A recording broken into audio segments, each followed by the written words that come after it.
बर्खास्त किया था आपने। बैठ जाइए। भर्ती घोटाले में आपकी सरकार में।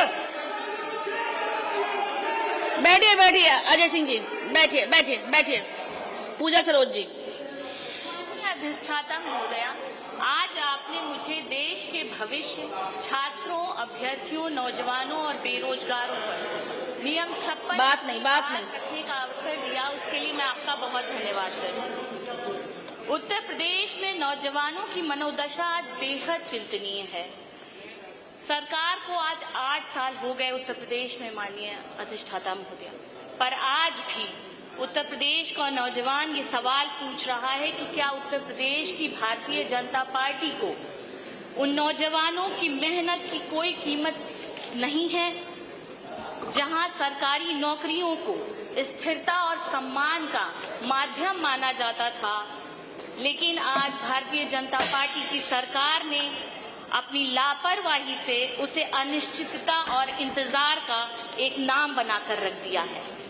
भर्तियां समय पर नहीं आ रही हैं, जो आ भी रही हैं उसकी परीक्षाएं समय पर नहीं हो रही हैं, पेपर लीक हो जा रहे हैं, वर्षों तक परिणाम लंबित रह रहे हैं, चयन प्रक्रिया अदालतों में पेंडिंग रह रही है।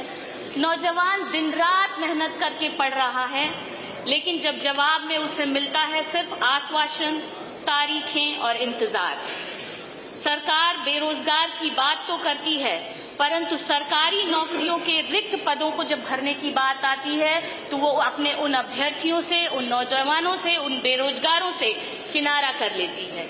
अगर सरकार चाहती तो वो जो लाखों पद रिक्त हैं सिर्फ उनको ही भर दिया जाता, तो बहुत सारे जो अभ्यर्थी हैं, जो छात्र हैं, उनकी नौकरियां लग जाती। लेकिन सरकार की ये मंशा नहीं है, वो नौकरी नहीं देना चाहती क्योंकि वो आरक्षण नहीं देना चाहती। संविदा और आउटसोर्सिंग के माध्यम से युवाओं के भविष्य को और असुरक्षित किया जा रहा है।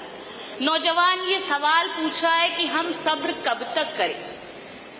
उनकी उम्र निकलती जा रही है, अवसर खत्म होते जा रहे हैं, परंतु प्रदेश में युवाओं के सपने भी टूटते जा रहे हैं, परंतु ये सरकार सुनने को तैयार नहीं है।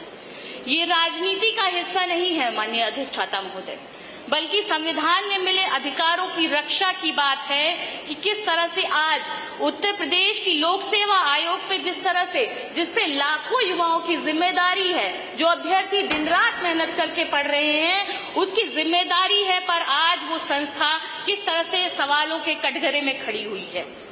सवाल यह है कि क्या वाकई उत्तर प्रदेश की लोक सेवा आयोग ईमानदारी से आरक्षण दे रही है छात्रों को? क्या वो वंचित वर्गों को उनके संवैधानिक हक से वंचित नहीं कर रही है? हम देखते हैं कि कभी आरक्षण रोस्टर में गड़बड़ी हो जाती है, कभी पदों की संख्या स्पष्ट नहीं की जाती, कभी चयन सूची में वर्गवार विवरण